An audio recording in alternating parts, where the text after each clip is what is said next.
Okay, ready to begin?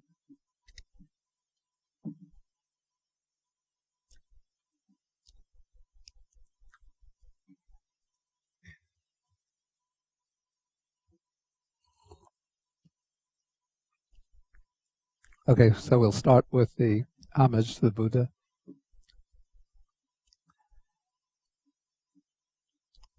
Namo tassa bhagavato arahato samma sambuddhassa.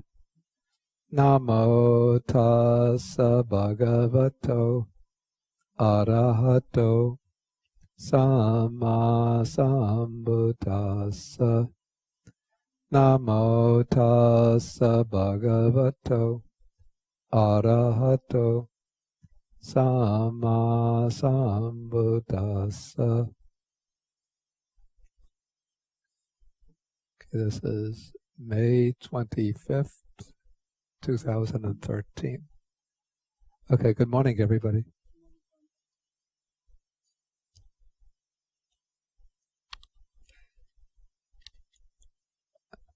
Okay, last week we started to read together the Canki Sutta,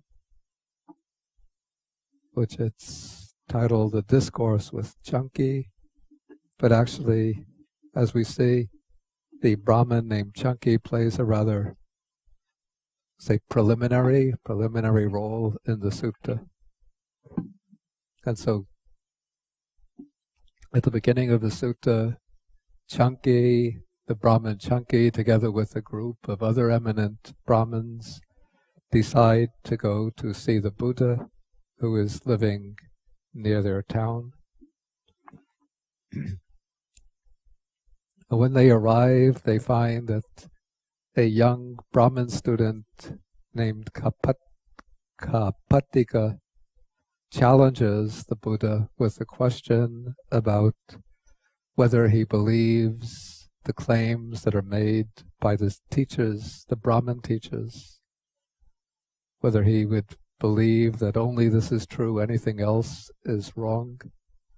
Then the Buddha asks asks the Brahmin student some questions about whether any of these Brahmins, whether the ones who are living now, the Brahmins in the chain of teachers, even back to the original formulators of the Brahmin hymns, whether they could know and see for themselves that only this is true, anything else is false. And Canki has to admit that none of them make this claim. And so the Buddha compares them to a file of blind men in which the ones at the back are blind, the ones in the middle are blind, and even the leaders at the head of the line are blind. So it's just a matter of the blind leading the blind. So then the Buddha concludes with a question. Here I'm on page 780 in the edition. The Buddha asks the young Brahmin, he says, "What do you think, Bharadvaja? Since this is the case, doesn't the faith of the Brahmins turn out to be groundless?"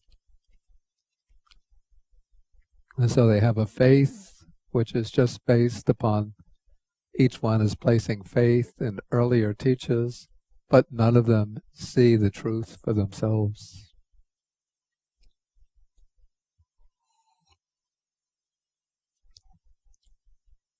Okay, so now the young Brahmin Bharadvaja raises an objection. Here on paragraph 14. He says, the Brahmins honor this not only out of faith, Master Gotama, they also honor it as oral tradition. So then the Buddha says, first you took your stand on faith, now you speak of oral tradition. And then the Buddha says there are 5 things that may turn out in 2 different ways here and now. What are the 5? Okay, the first is faith. The second here, it's translated approval. I'm not sure that's so good. I believe the Pali word is ruchi, which might also be rendered perhaps better personal preference, personal liking, something that one takes just an immediate liking to. Third, oral tradition.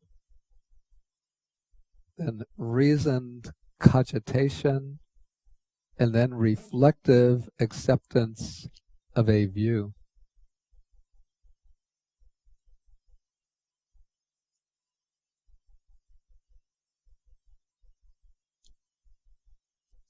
Yeah, it's useful to look at the Pali terms here.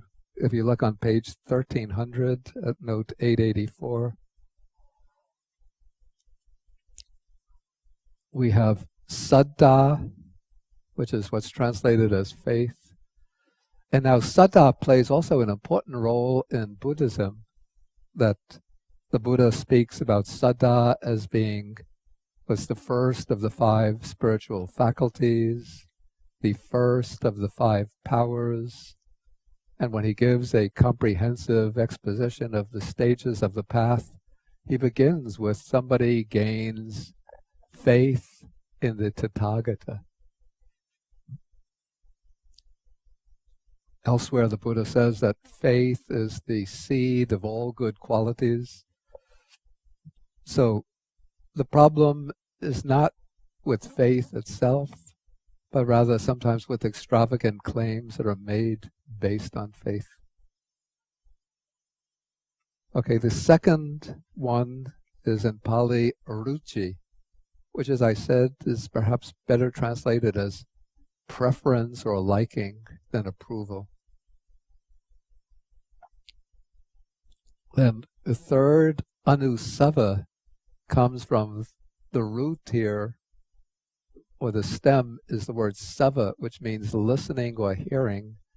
Then anusava means what has been heard in a continuous succession from generation to generation.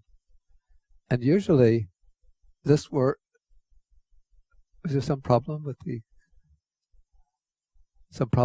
internet?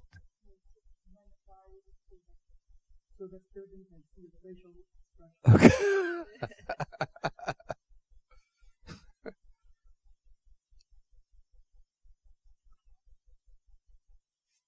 Okay, so anusava comes from the stem sava, which means hearing or listening, and anu means one after another or in succession. And this word anusava is usually used in relation to the transmission of the Vedas. So the teachings of the Vedas have come down from generation to generation. And since in the Buddha's time, perhaps even up to the present, students don't study the Vedas by looking at written texts, but they hear them from a teacher. They learn the explanations from a teacher orally. And so we say that, or they say that the Vedas are learned by anusava, by an oral tradition, or they're passed down in through an oral tradition. Okay, the fourth basis is akara parivitaka. Akara would be things that appear, things that are evident. We might even render it as reasons. And then parivitaka means thinking over and over. So one considers certain bits and pieces of evidence, which might count as reasons, and then one reflects again and again in different ways on those reasons, grounds, evidence, and then one draws a conclusion. Then the fifth basis is called Ditti Nijana Kanti. And so the subject here is Ditti, which is a view. And then Kanti means the acceptance of a view, or the adoption of a view. And one adopts that view on the basis of nijjhana, which means, again, reflection, contemplation, consideration. So it's the acceptance of a view based on examination or consideration. So it seems to me that of these 5 grounds, we could divide them into 2 broad classes. Maybe anybody have any idea how we would divide these 5?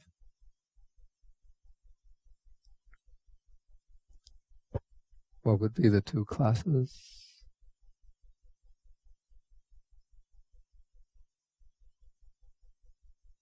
You would see that there seems to be a great deal of similarity, almost overlap between some of them, so that we could just put them into 2 major groups.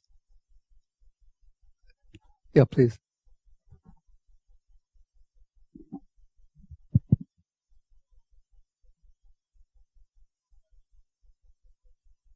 The second one would be what? Yeah. Basically, that is the case. Okay, so the 2 groups would be accepting what one has heard or what one has learned, what one has been told. And the second heading is accepting something on the basis of one's own reflection or examination. And so we could put, it seems to me, the first 3 are very similar. In fact, I find it a little difficult to distinguish. It seems one can accept, let us say, the basis for understanding or for acceptance is anusava, what has come down through oral tradition or what one has heard from others. And then one can accept that either from saddha, from faith, or else through ruchi, through having a personal liking for what one hears. Actually, it seems faith and personal liking also seem to be almost just 2 different aspects of one mental process. So faith seems to deal more with, we call it the element of belief, the way one relates cognitively to the data, to what one receives. So one believes it or doesn't believe it. If one believes it, that's faith. And then ruchi seems to deal more with the attitude with which one accepts it. I don't know if one would have faith in something unless one had a liking for it. So maybe in some people, the aspect of emotional liking is more prominent. In others, a need for conviction is more prominent. But in any case, we have these 3, and it seems that faith and personal preference would arise with regard to what one hears from others. And generally what one hears from others, unless it's a person who's come up with some new philosophical or religious idea, what one hears will be something that has come down in a line of transmission. And then the other 2, again, they seem to be very similar. I'm trying to see or figure out what is the difference. But it seems that in akara parivitaka, one is drawing a conclusion for oneself based on reasons. Whereas in ditti nijjhana kanti, one has been exposed to a view has been proclaimed by somebody else, and then one examines that view, considers it, and then accepts it as a result of consideration.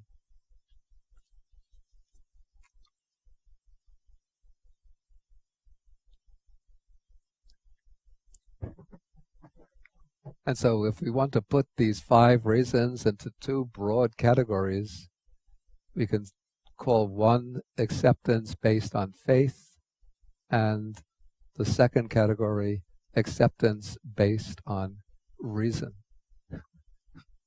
So this gives us almost like the two major headings that formed a debate in Western religion and philosophy, the debate between faith and reason.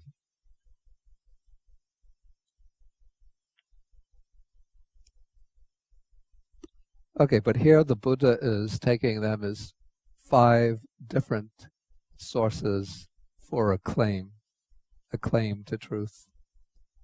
And then he says that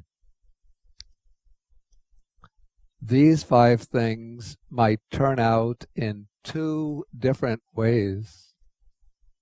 So now we know what the 5 things are. So what are the 2 different ways that they might turn out? The 2 different ways basically might be false or true. And so here the Buddha elaborates. He says something may be fully accepted out of faith, yet it might be empty, hollow, and false. But something else may not be fully accepted out of faith, yet it may be factual, true, and unmistaken. Or actually, I would sort of rephrase this, and I would say something may be fully accepted out of faith, yet it might be empty, hollow, and false. And something might be fully accepted out of faith, and it might be factual, true, and unmistaken. In fact, I would get, for each source of information, I would say that there are 4 possibilities.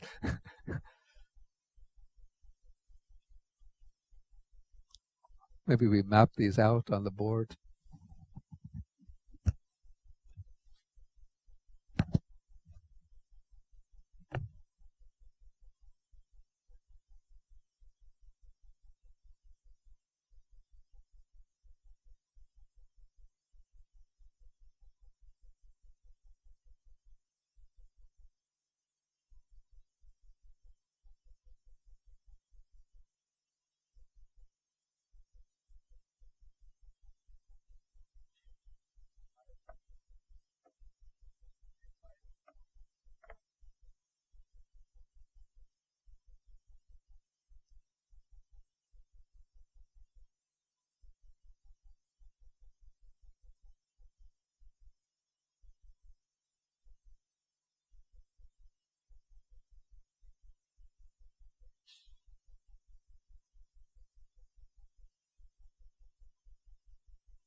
Okay, so yeah, we could expand these 2 possibilities mentioned in the sutta to 4 possibilities.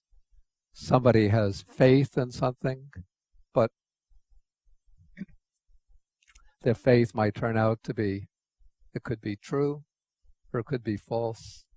And something might not be accepted out of faith, something which is universally rejected.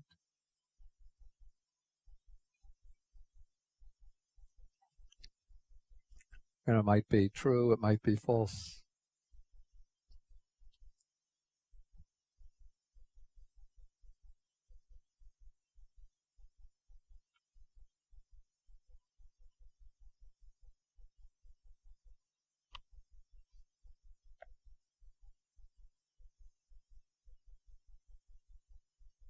Didn't I have my glasses? Now this is the distance classes.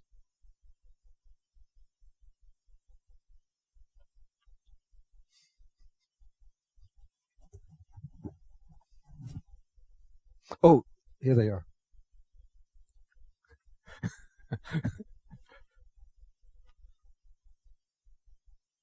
I've done this before. And then wondered, where are my reading glasses? Where are they? I can't find them. That's why I was feeling here.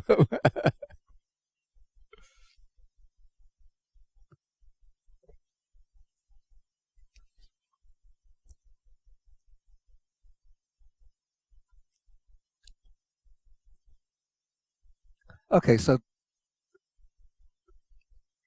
this kind of bifurcation or dichotomy is applied to each of these 5 potential sources of, say, sources of information. Something might be fully approved of, or we might say one might have a preference or a liking for something.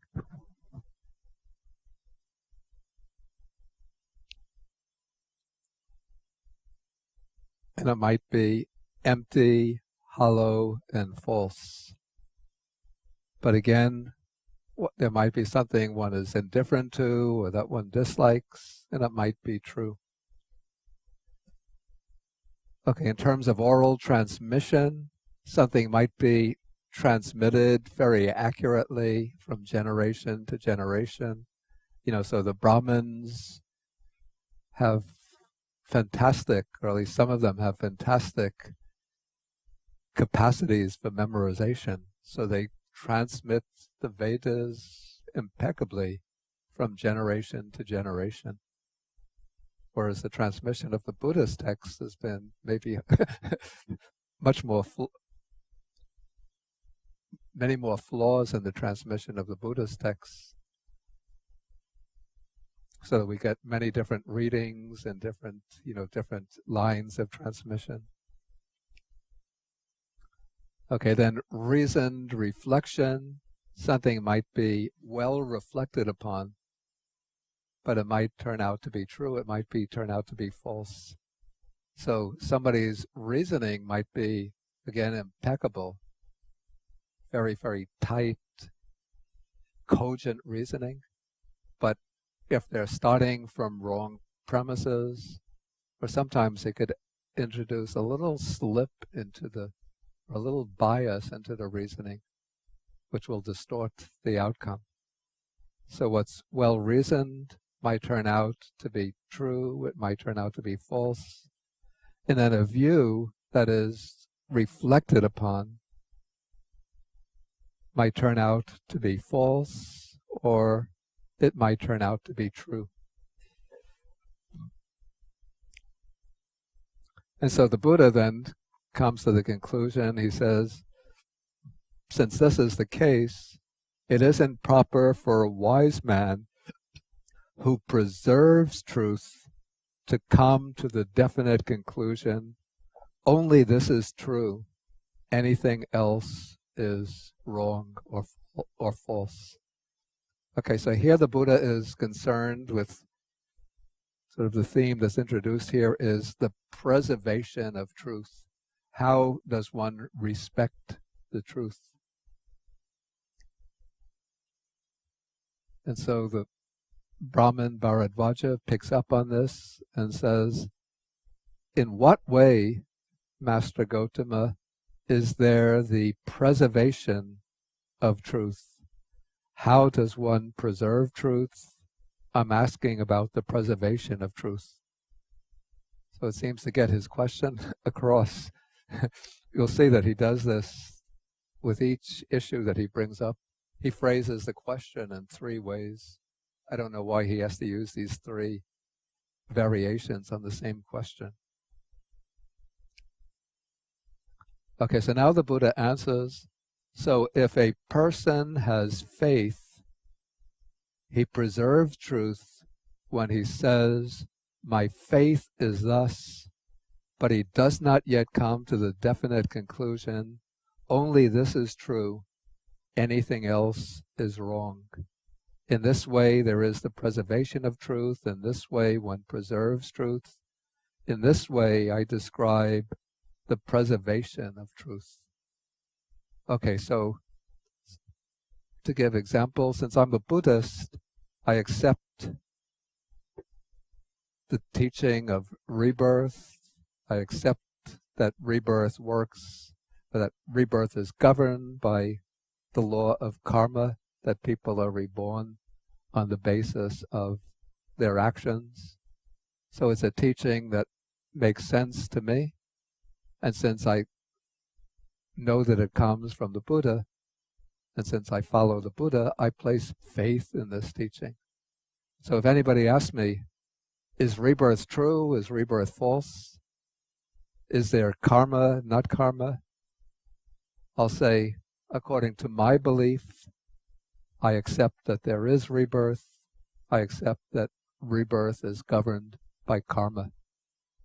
If somebody asks me, do you know that that's true? To be honest, I have to say, I don't know it for myself, but I see that it comes down in the Buddha's texts.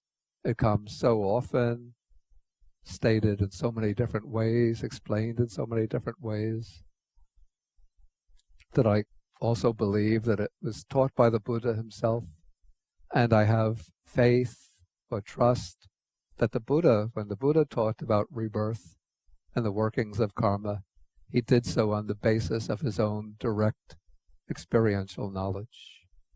And also that many of the Buddha's teachers through the ages have seen for themselves the workings of rebirth and taught it on the basis of their own insight or knowledge. Okay, so I say this out of faith, but often, we'll meet people who are maybe following Christianity. They'll say, Jesus Christ is the way, the only way. Anybody else is bound for hell. Then if we ask them, on what basis are you saying this? Then maybe they'll point to a sentence in the Bible, though I don't think that's really the intention of the Bible, but they'll say, that's what's said in the Bible. You ask them, do you know this to be true? Yes, I know it to be true. What is the basis for your knowledge? The Bible says so. And how do you know the Bible is true? The Bible is the revealed word of God, so it must be true. How do you know the Bible is the revealed word of God? Muslims say that the Quran is the revealed word of God. The Hindus say the Vedas are the revealed word of God. So if they're honest, then they'll have to say, I don't know, it's just faith. So if they say, I have the faith, the belief that Jesus Christ is the way to salvation, nobody else, there's no other path to salvation, then we can respect what they say, because they're speaking their faith. But if they claim that this is knowledge, then they're going beyond sort of the boundaries. David, did you have something? I think better, please take the microphone. If they also, or I don't know whether they do or they don't, and I don't know whether you do or don't, I assume you do, you say first here that things that are accepted out of faith may be true or may be false. That what? Things that are... Yeah, it's on. Things that are accepted out of faith may be true. Yeah. Or they may be false. Yeah, that's right. Yeah. Right? So that means that the person who says, well, the Bible is true or I accept this out of faith has to, ought to accept the fact that it may not be true. It may well be false. Yeah. right? Yeah. They should recognize that what they accept out of faith might be true or might be false. Yeah. But they don't act like that. Usually they don't, no. Well, let's say that there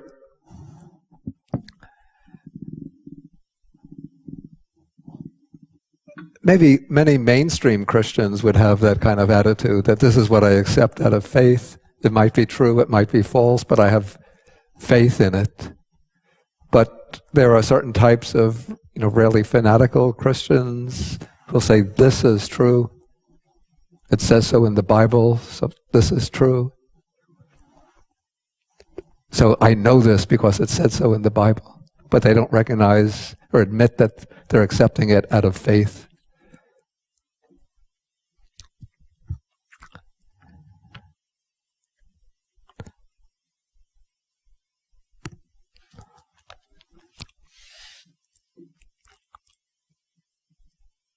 Okay, so this is the case with faith, and the same could apply to liking, accepting something out of liking. We might take the case, again, this overlaps with faith, but somebody has, is impressed by the charisma of a particular guru. So the guru might seem to be very impressive, very charismatic, and so one has a liking for that teacher. And so the teacher says something, and then one accepts it because of one's liking or preference for the teacher, because of one's trust in the teacher. Again, this overlaps with faith, so I don't quite know where to draw a sharp line between them. But maybe in this case we could say that the faith in the teacher arises because of a liking or preference for that teacher based on the personal charisma of the teacher. And so out of that attraction towards the teacher, the trust that develops based on the teacher, one is willing to believe what he says. So in this way, or it could be that something that a teacher says sort of agrees with one's own prejudices, one's own biases, one's own presuppositions. Maybe anybody can offer some example from everyday life.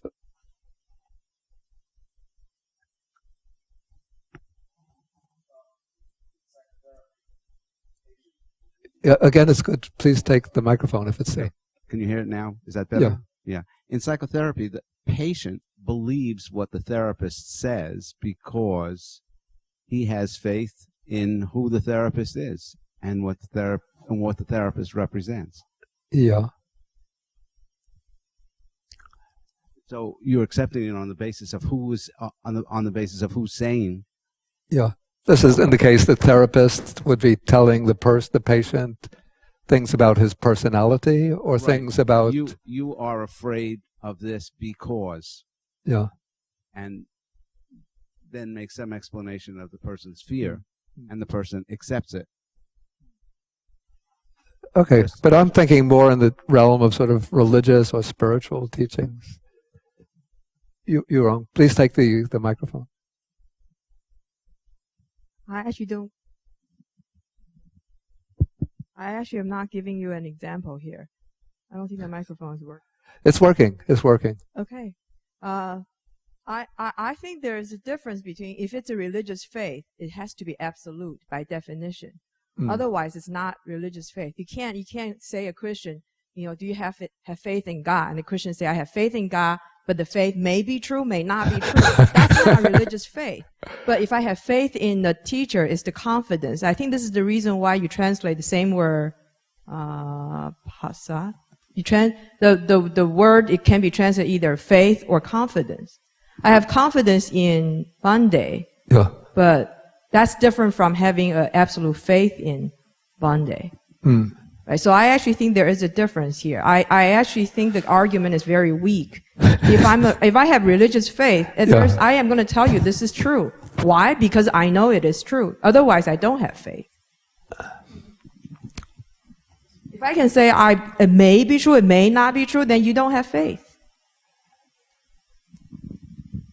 I don't know. Coming back to the teaching of rebirth, I have faith that it's true, but I'm not going to make a claim. Well, let's say I won't make the claim that I know it's true. And I admit the possibility of perhaps it's not true. I can admit that possibility, but my strong belief is that it is true. But isn't the idea that faith, to be religious faith, must be absolute? Isn't that also a belief that you're accepting out of? I mean, the idea that you talked about is we might accept that out of faith or not, and it may be true or false.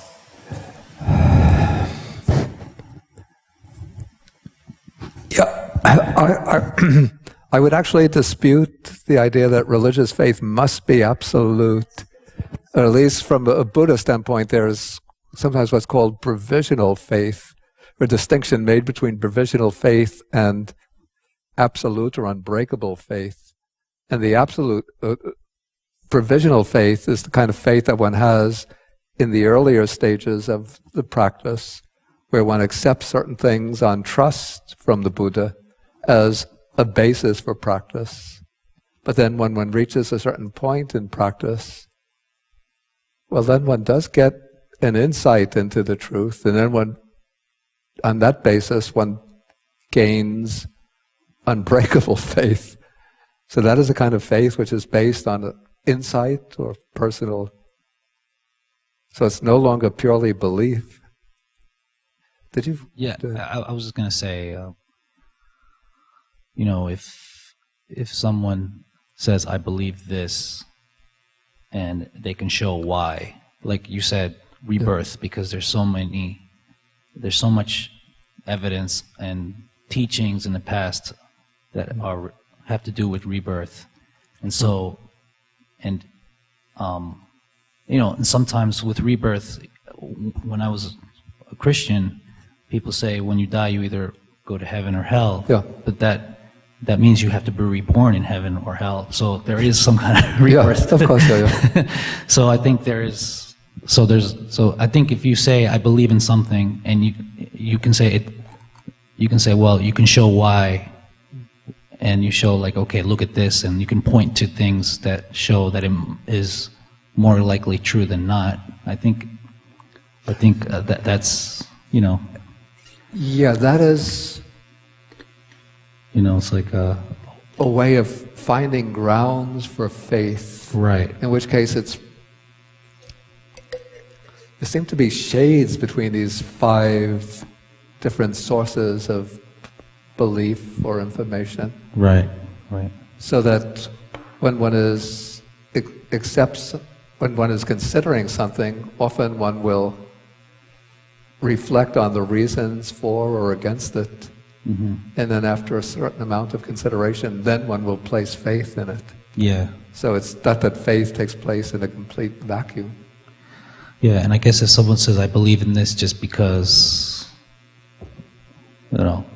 my teacher said so, then it's kind of like, okay. Like, me personally, I would be like, I feel like I need to see more than just that. I don't know. That's just my personal thing, Yeah. So. Okay, we go to David and then Richard. Then I'll come back. Wasn't the original question about acceptance based on the source of presentation of what is true? That's the way I phrased it. I was trying to figure out how this ruchi or liking enters in. And one interpretation I gave is that one has a liking for the teacher because one has a kind of attraction to the charisma of the teacher, and then one will accept what he says. But one could also, but then I said, as a second interpretation, it can be that what is being taught, what is being said, no matter who it comes from, But if it agrees with one's biases, one's prejudices, then one will accept it. Well, if you go to the doctor and something is hurting you or bothering you, and the doctor says, I have these pills which will make you feel better, they may in fact make you feel better, even though they're just sugar pills. Yeah, of course, right? yeah. So the truth does depend upon, what the individual accepts as being true. Yeah. Even though it may not be true. But Yeah. it depends in this particular instance on the fact that it's coming from the doctor. Yeah, so in that way the doctor's word is conditioning the response of the patient. Okay, Richard, there's something.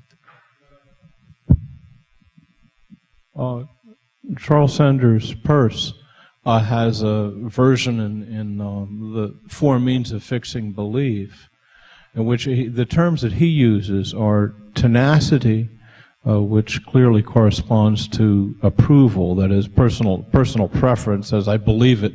I believe it because it's good for me, or because it pleases me, and I like to think what I like to think.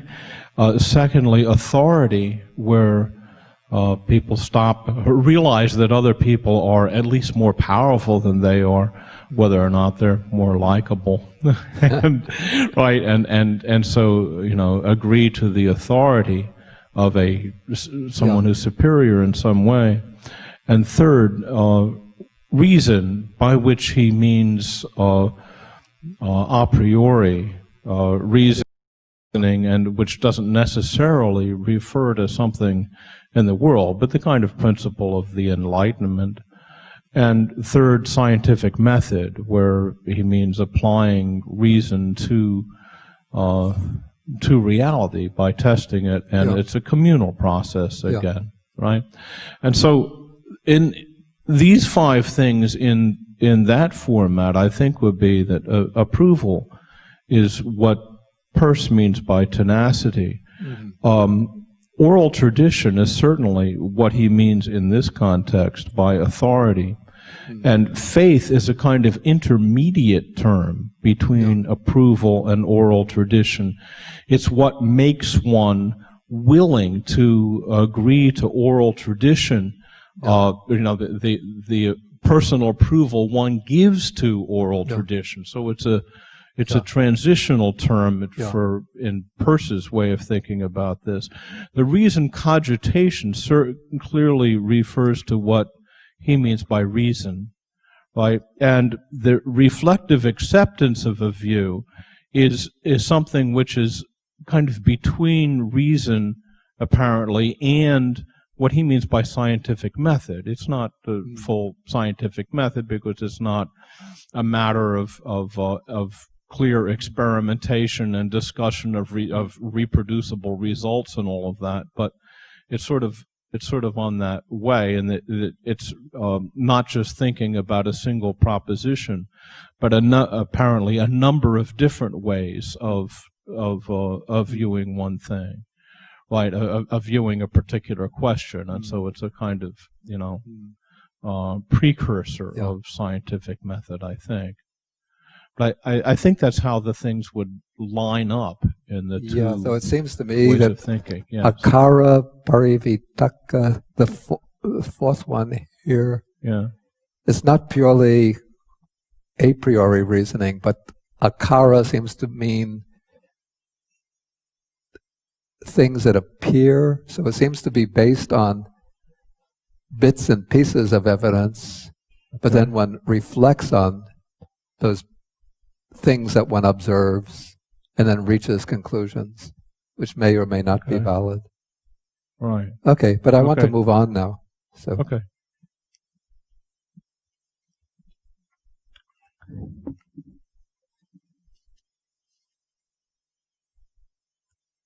Okay, so we have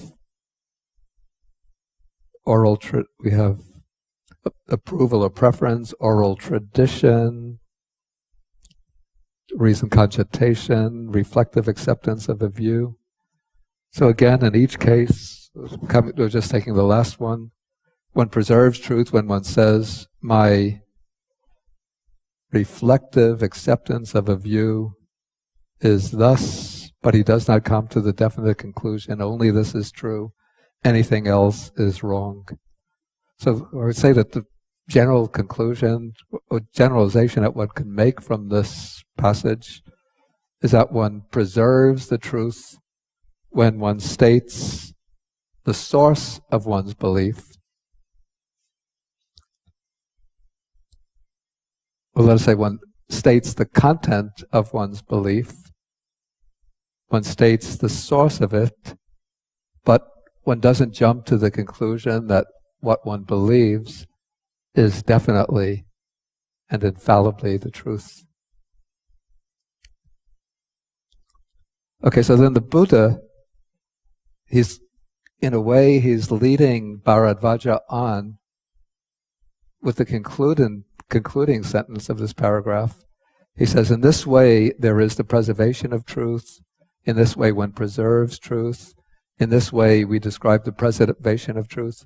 But as yet, there is no discovery of truth. And the expression that's used here is such anubodha.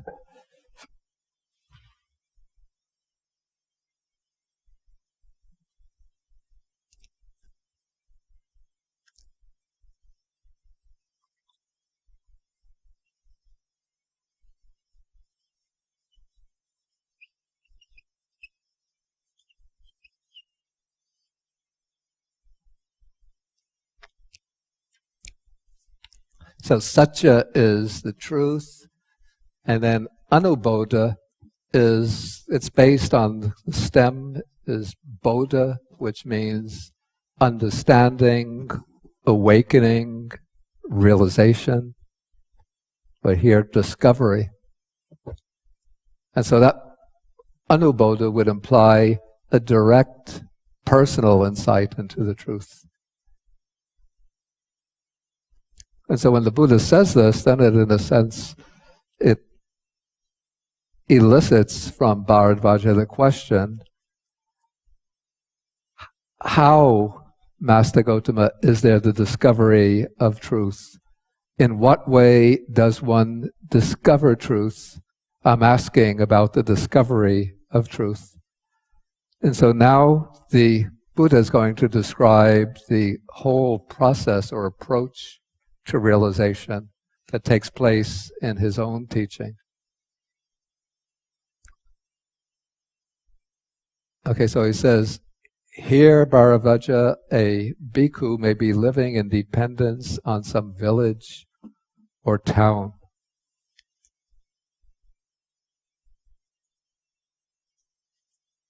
And even though it's referring here, it uses the word bhikkhu, which ordinarily means a Buddhist monk, but it seems that this is referring to the Buddha himself. This is going to be explaining how somebody investigates the Buddha, gains confidence in him, and then practices his teaching. Okay, so a bhikkhu may be living in dependence on some village or town. Then a householder or householder's son goes to him and investigates him in regard to three kinds of states. States rooted in greed, states rooted in hatred, states based on or rooted in delusion.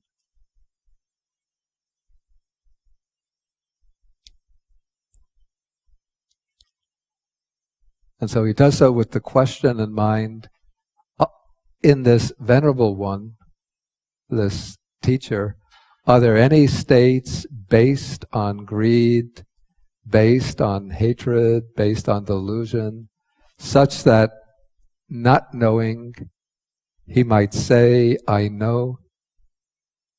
But let's just stick with greed, okay? Are there any states based on greed, such that with his mind obsessed by those states, while not knowing, he might say, I know? Or while not seeing, he might say, I see? Or he might urge others to act in a way that would lead to their harm and suffering for a long time. And then as he investigates, he comes to know that there are no states based on greed in this Venerable One. The bodily behavior and verbal behavior of this Venerable One are not those of one influenced or motivated by greed. So usually, in order to detect states of greed, one has to base oneself on a person's bodily behavior or speech. Normally, one wouldn't expect a normal person to have the ability to directly see into the minds of others. So the criterion that one has to work with is observation of a person's behavior, their bodily actions, their verbal actions.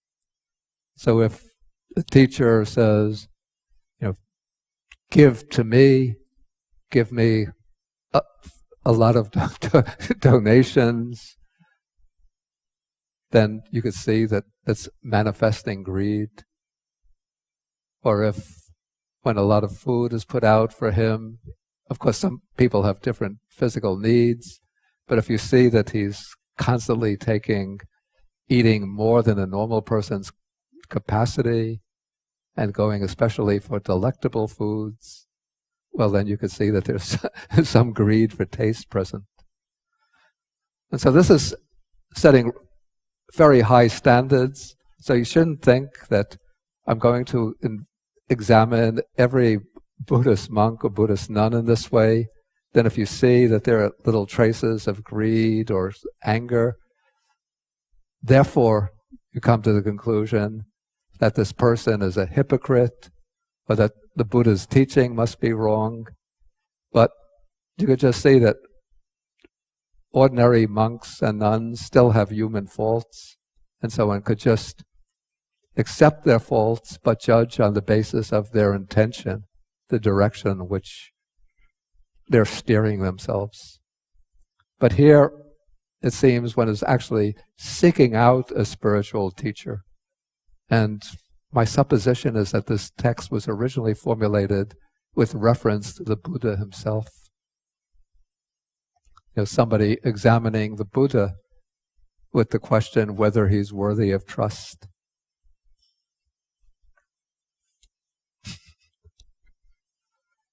Okay, so one could see from the person's behavior whether they have bodily behavior, verbal behavior, whether they have greed or hatred.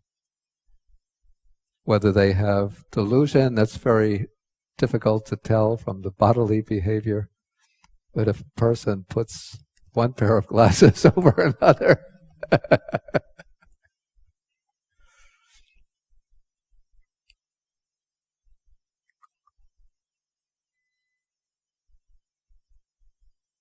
okay, so the bodily behavior, verbal behavior are the basis for making judgments about greed.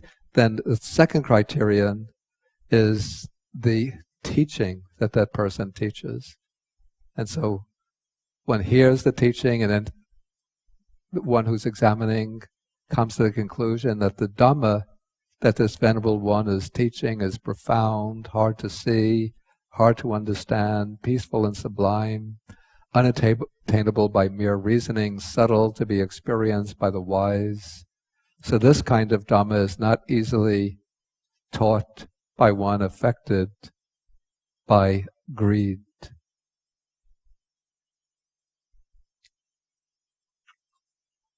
Okay, so then one examines the person in a similar way with regard to hatred and in regard to delusion. And in each case, one sees that the person's behavior doesn't display signs of delusion, and the person is teaching a Dhamma which is not easily taught by one subject to delusion. Okay, so now we come to paragraph 20. So now it says, when the householder has investigated him and seen that he is purified from states based on delusion, then he places faith in him.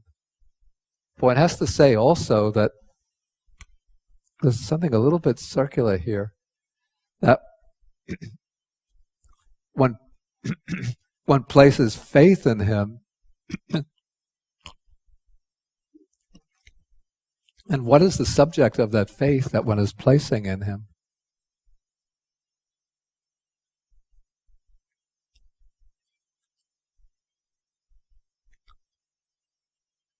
Well, it's the faith that this one is free from greed, hatred, and delusion.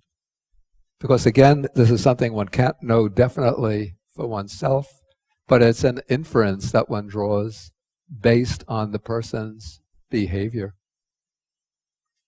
Person's behavior and the quality of his teaching. And so one places faith, what I would say is, one places faith in the teacher as one who is himself free from greed, hatred, and delusion. And I'd say one also places faith in the teaching as a teaching that is capable of, we could express this as leading one to the end of one's own greed, hatred, and delusion. Or we could say a teaching which is capable of promoting one's true well-being and happiness. Or else we could say a teaching capable of leading one to the realization of truth.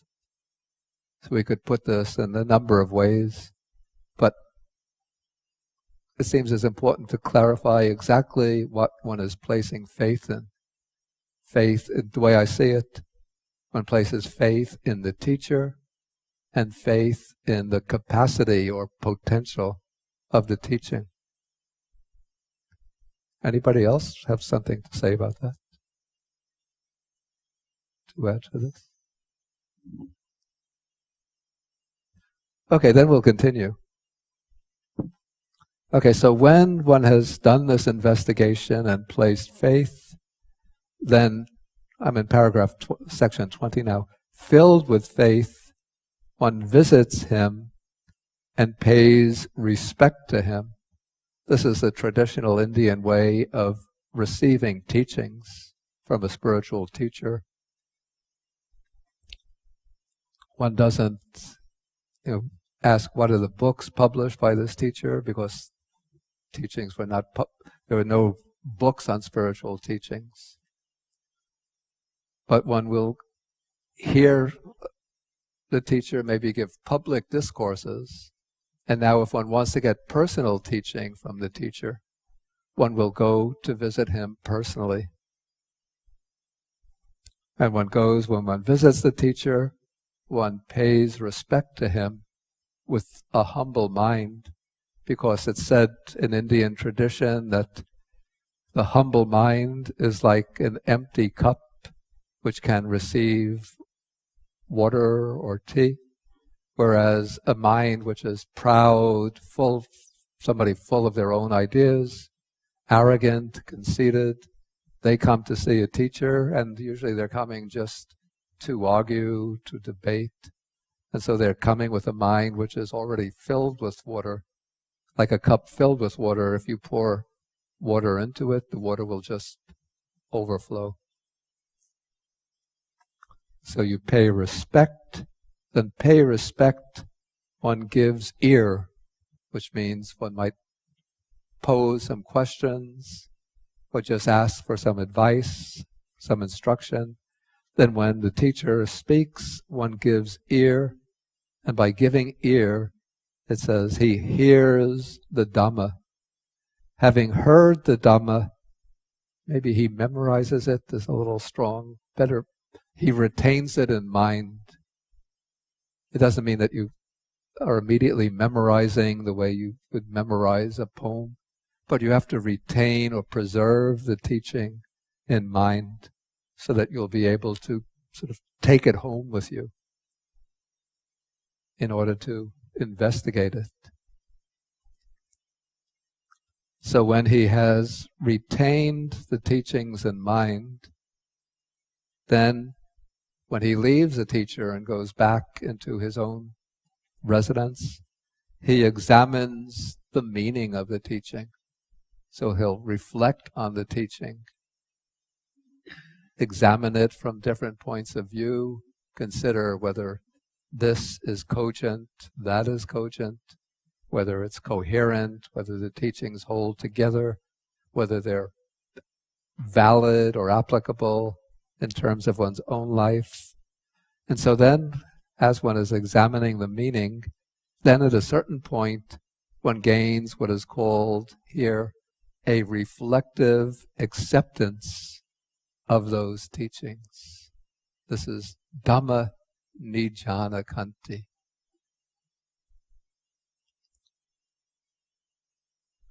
So we could see here already several factors have been mentioned which correspond to the sources of knowledge mentioned in those 5 sources of knowledge mentioned in the earlier part of the sutta.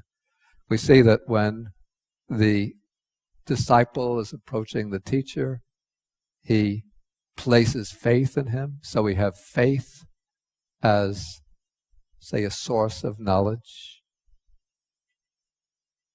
Even though it's not stated explicitly, but we could assume that the disciple has developed a certain ruchi, a liking towards the teacher. In this case, maybe anusava isn't so relevant, since we're not accepting a teaching that's come down from generation to generation, like the Brahmins. But there is a listening. Actually, we can say that listening is involved here. Giving ear seems to correspond to anusava, to hearing what is being transmitted. Then one examines the meaning of the teaching. That seems to correspond to akara parivitako, reasoned reflection. And then now one gains an acceptance of the teaching based upon one's reflection. So that corresponds to the reflective acceptance of a view. So basically we could say all of those 5 sources of information or grounds for belief are also present in the process of gaining insight according to the Buddha's system. Okay, but now having gained a reflective acceptance of those teachings, one doesn't just remain content with that acceptance, but now zeal springs up.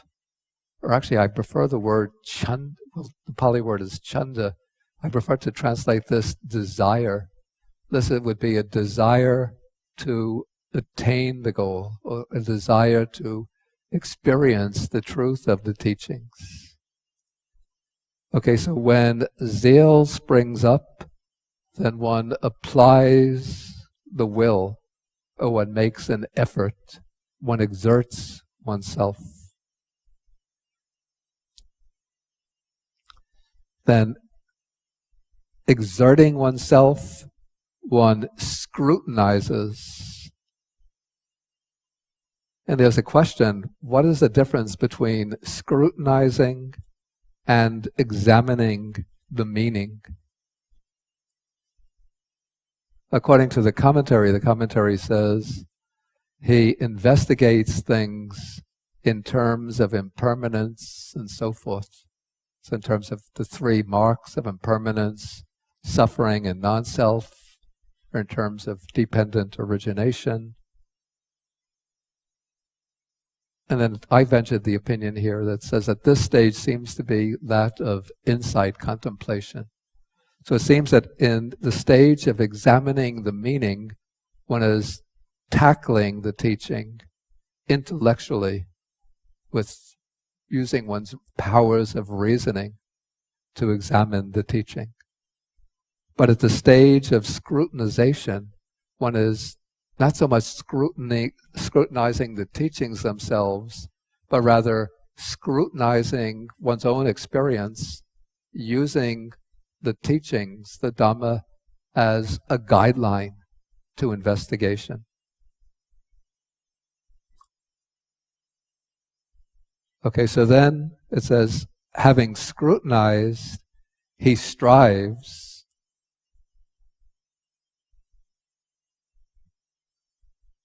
And then in my note, I pointed out that exerting the will, which was applying the will mentioned earlier, and striving, both seem very similar, almost synonymous. So to make sense of why these two stages are mentioned separately, it seems that applying the will is exerting oneself, maybe an earlier stage of exerting oneself.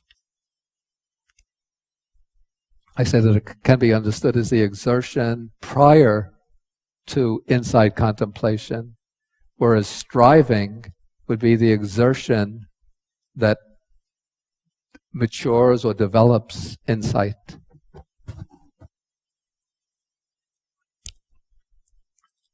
Okay, so this is striving, in the deep, more advanced stages of the practice. And then resolutely striving.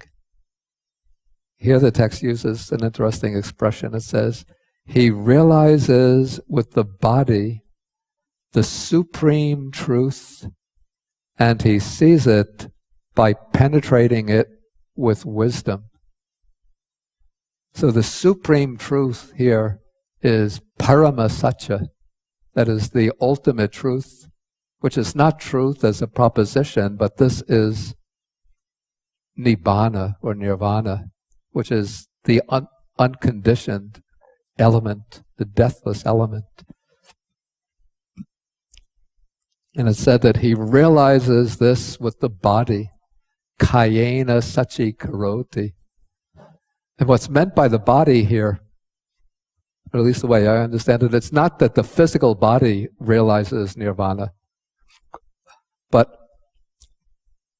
I take the experience to be so powerful that it's like one's whole person is involved in that realization. The commentary says that what's meant by body is namakaya, the mental body, the collection of mental factors.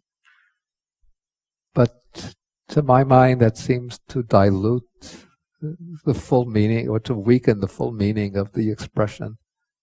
I take it to be like a very powerful personal experience, so that it's so powerful it's as if the body itself is undergoing this transformative experience. So one realizes the supreme truth with the body and sees it by penetrating it with wisdom. Wisdom here is panya, and the function of wisdom in relation to the truth is to penetrate it. I think it uses the word ativijja, which comes from the verb vidati, which means to pierce through, to shoot an arrow through a target.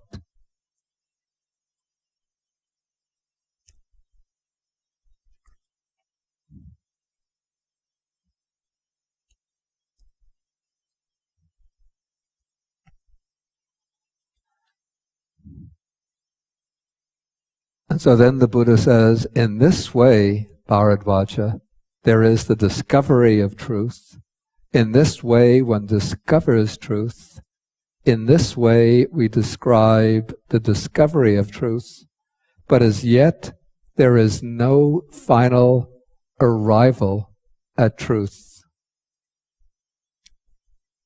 And the word that means final arrival at truth, or maybe better, full attainment of truth,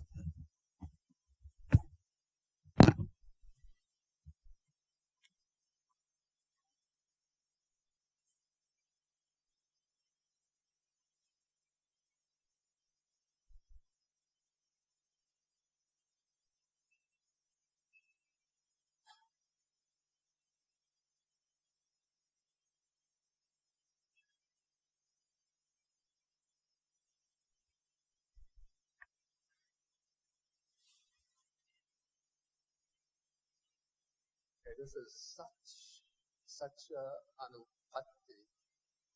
So such again is truth. Anupatti The word patti usually means.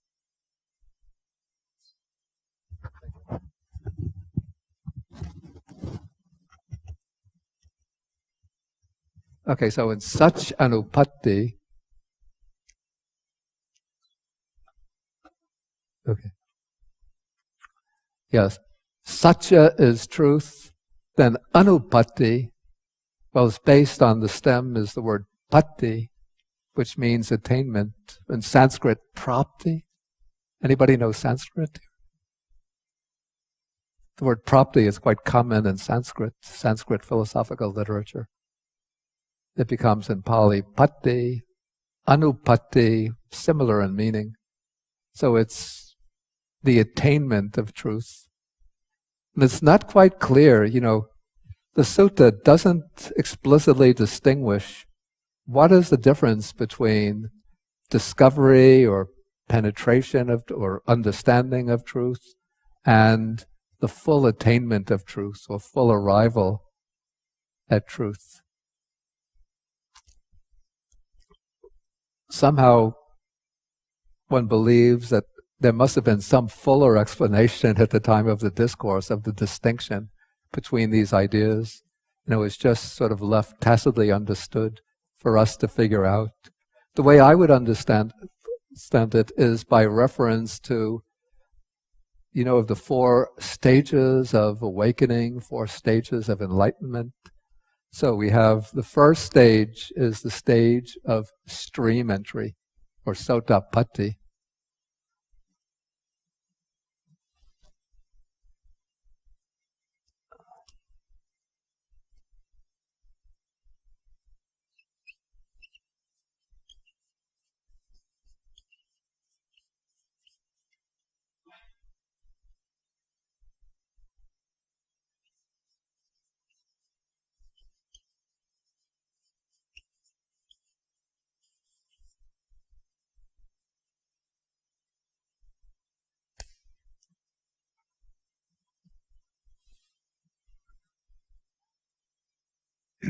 Yeah, so the stage of stream entry is the first stage of awakening, where one sees the truth of the Dhamma for the very first time.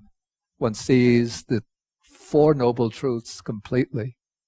One directly sees the 3rd Noble Truth, Nibbana, as the cessation of suffering. And with that, one fully understands the First Noble Truth of suffering. One begins the process of eradicating the defilements. And with the attainment of stream entry, the Noble Eightfold Path comes into being so that one can never fall away from it.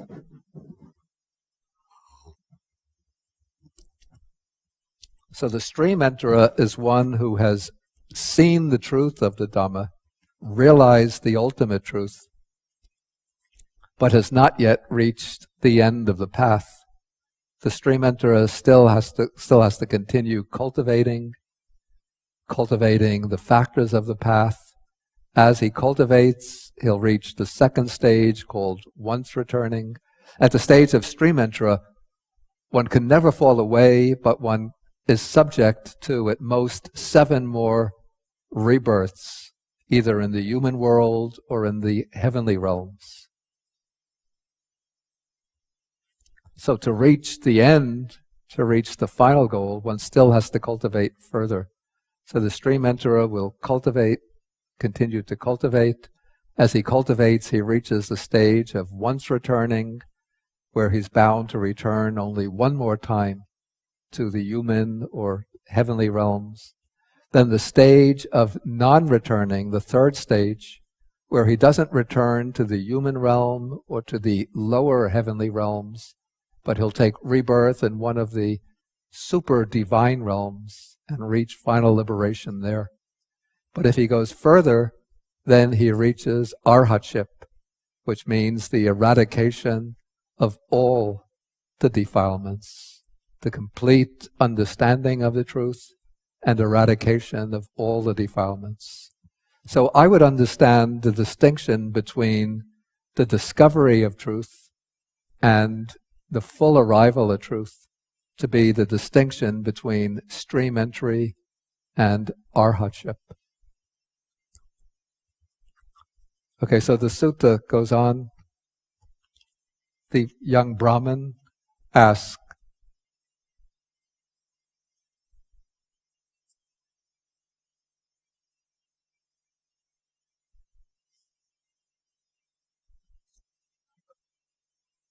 okay, so the Buddha says, as yet there is no final arrival at truth.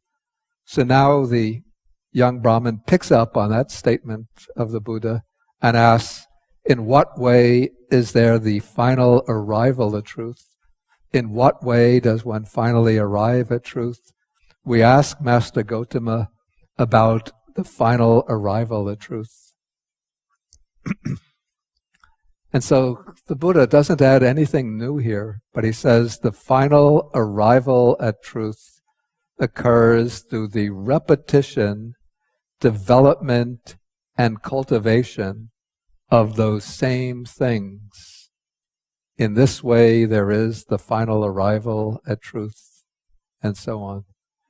So, in order to arrive at the complete realization of truth, one goes through the same process. One doesn't have to depend upon the earliest stages, but one already has the reflective acceptance of the teachings, and one has direct insight into the teachings.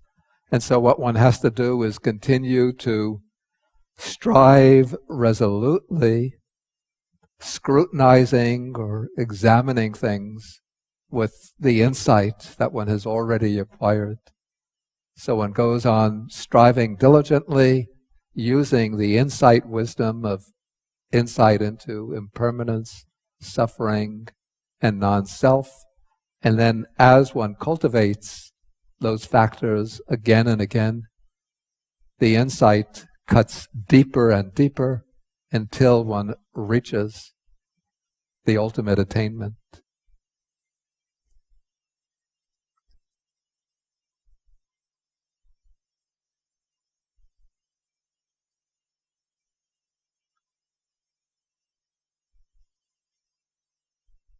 Okay, so now when the Buddha makes that statement, then the Brahmin student asks the Buddha, what is most helpful for final arrival of truth? I'm asking about what is most hopeful for final arrival of truth. And now the Buddha just goes through, we actually go through the same sequence of stages, except it's going in reverse order, from striving back to scrutiny, from scrutiny to application of the will, going all the ways back, skipping over this, to we come eventually back to section 30. What is most helpful for, actually we go back further to, okay, we'll go to 30. What is most helpful for hearing the Dhamma? So what is most helpful for hearing the Dhamma is giving ear, or in other words, listening. What is most helpful for listening? Paying respects. What is most helpful for paying respects? Visiting the teacher is most helpful. What is most helpful for visiting? What is the motivation for visiting? And then faith is most helpful for visiting. So if faith does not arise, one will not visit the teacher, but because there is faith, then one goes to visit him. So you see, even though the Buddha, in the early part of the discourse, he rejects the claim of the Brahmins who are basing everything upon faith, faith in the line of teachers. But here the Buddha is tracing the whole process of cultivation back to faith. So one has faith in the teacher, one visits him. When one visits, one listens to the teaching. But you see, even though everything starts with faith, but it doesn't stop with faith. But faith becomes, the starting point for this process of learning, inquiry, investigation, diligent effort, and then insight and realization.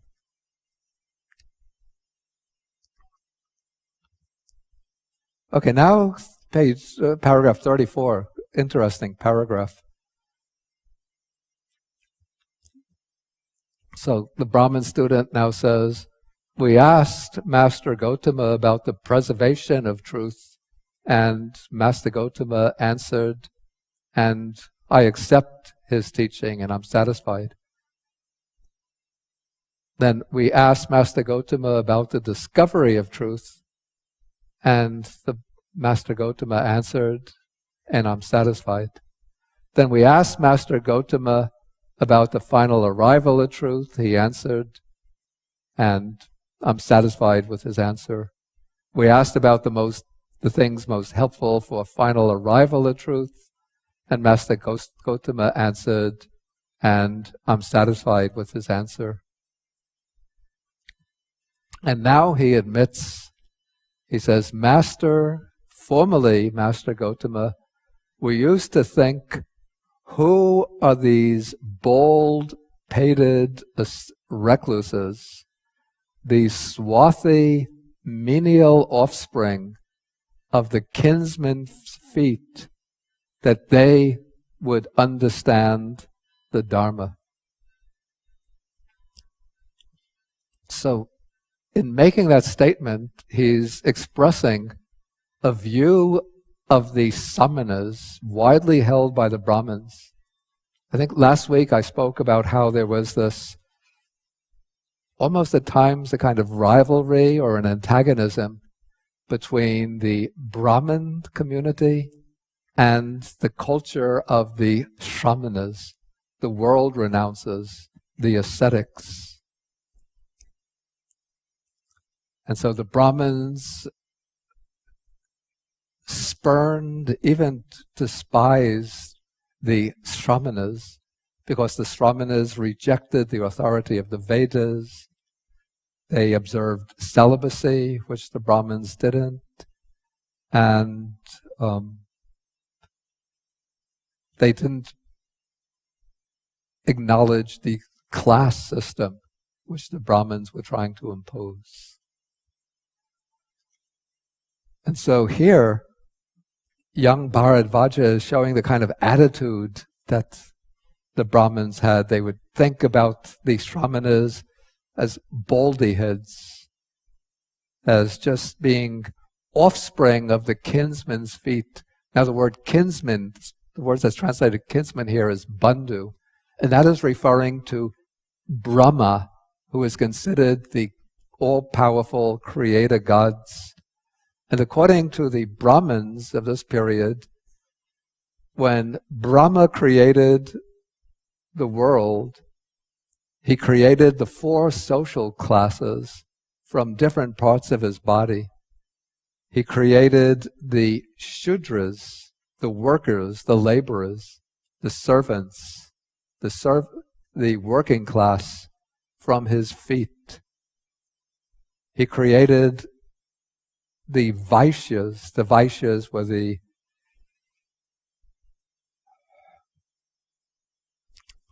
agriculture, the people who owned the farms, the pastoral, the class of the pastoral workers, the people who lived on the farms, who brought up cattle, who grew the crops, and also the merchants in the towns and cities, the merchants.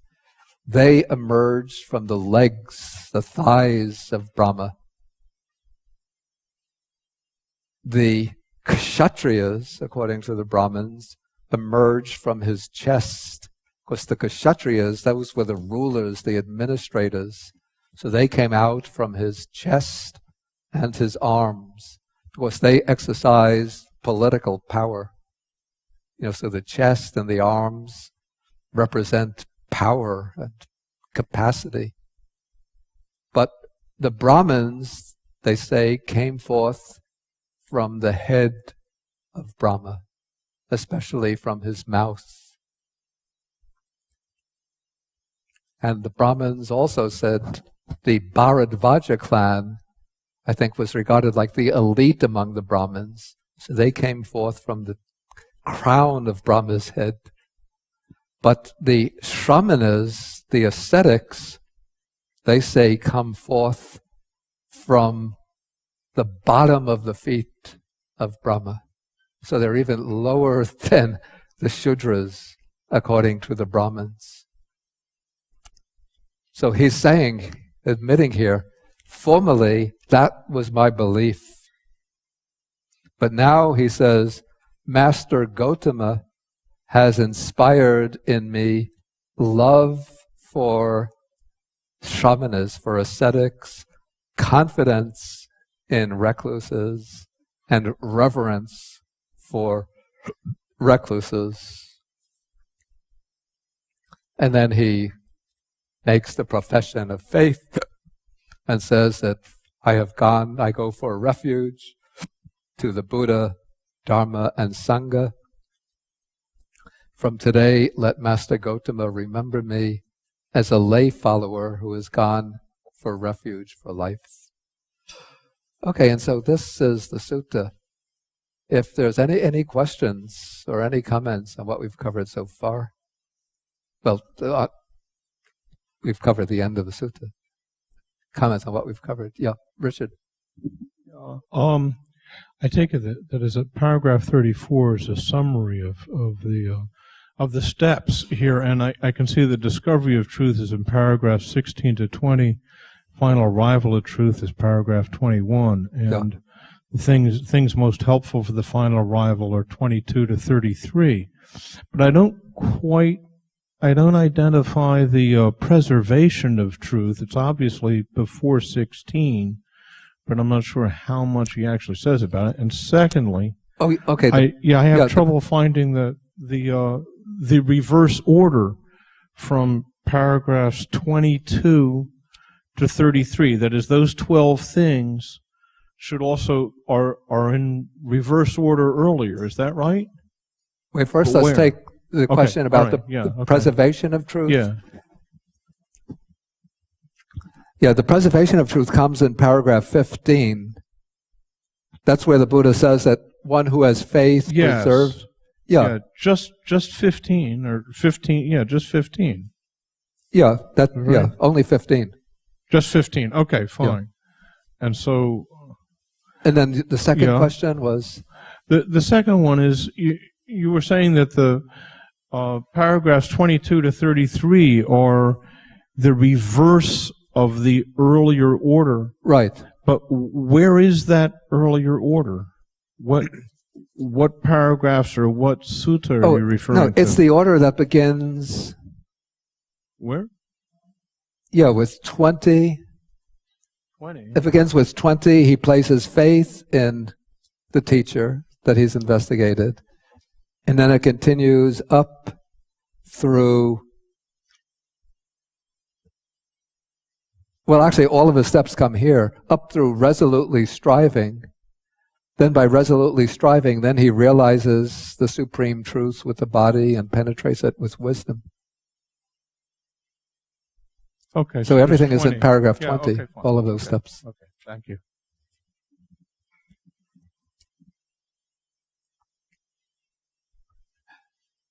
Okay, I think maybe we'll break now for lunch, and then we'll come back, say 10 after 12.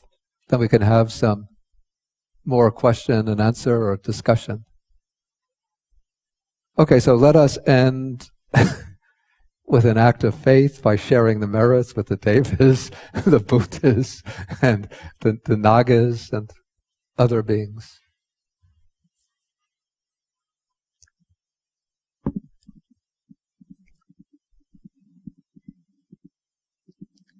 Akasata Jabhumata Deva Naga Mahidika Punyantang Anumoditva Chirang Rakantu Sasanang.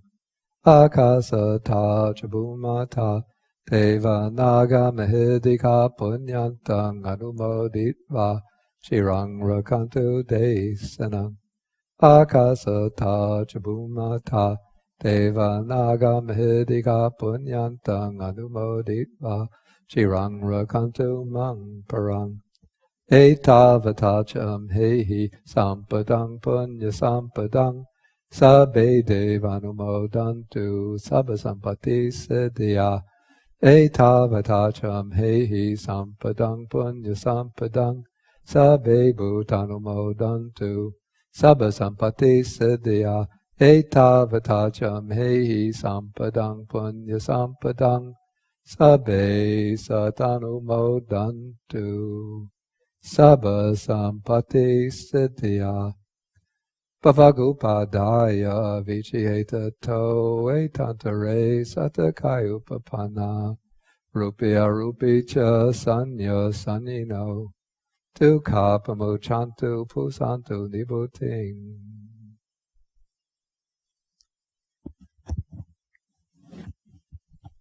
Okay, so we stand.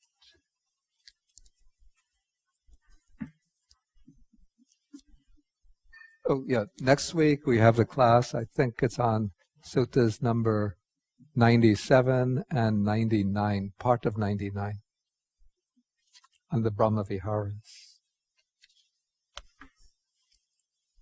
Excuse me? 97. Did it say 96?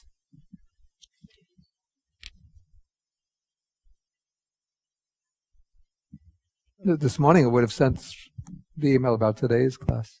No, I didn't include 96, 97, and 99.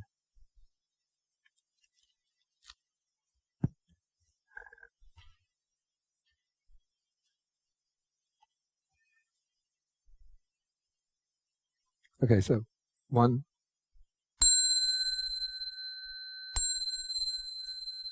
2, 3.